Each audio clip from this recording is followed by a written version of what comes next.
Bonjour, nous sommes dans le cadre de l'ACA, et plus particulièrement aujourd'hui la commission achat responsable. Fabien Seguin, vous êtes le vice-président de la commission AKR. Est-ce que vous pouvez nous en dire un petit peu plus sur cette commission ?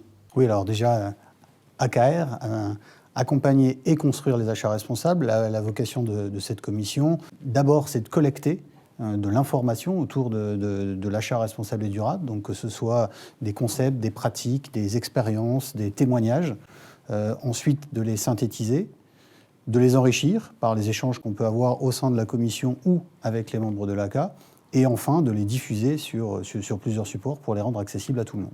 Je crois que pour 2016, vous avez beaucoup de choses en cours ou à venir ? Oui, alors on a un guide qui a été créé en 2014, qui est disponible sous 2 formats. Il est disponible en mode wiki sur le site de l'ACA. Il est aussi disponible en PDF pour qu'on puisse le consulter plus simplement. Donc on travaille à une nouvelle édition de ce guide. En parallèle, on va aussi transformer un certain nombre de thèmes de ce guide en vidéo pour qu'elles puissent être diffusées là aussi sur le site et qu'elles soient plus facilement utilisables et accessibles par les membres de l'association. Et pour la première fois en 2016, on a lancé une enquête sur les pratiques achats responsables et durables au sein du réseau ACA, dont on va prochainement présenter les résultats. Fabien, on évoquait à l'instant le fait que votre commission souhaitait mettre en visibilité ces actions au travers de vidéos. Vous avez choisi une première thématique qui est celle de l'économie circulaire. Est-ce que vous pouvez déjà nous décrire ce qu'est l'économie circulaire ? Alors, avant de parler de l'économie circulaire, il faut savoir qu'aujourd'hui, on travaille principalement dans un mode d'économie linéaire. C'est-à-dire qu'on extrait de la matière première, qu'on transforme pour en faire un produit, que l'on consomme, puis que l'on jette. Aujourd'hui, on est dans un contexte où la population augmente, où la consommation moyenne par habitant augmente, ce qui entraîne une diminution forte des ressources et ce qui entraîne aussi une augmentation très importante des déchets.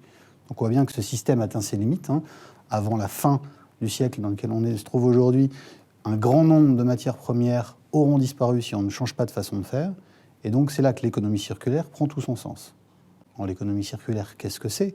L'économie circulaire, c'est travailler à la réduction des ressources qui sont utilisées, et 2, en bout de chaîne, considérer le déchet lui-même comme une ressource.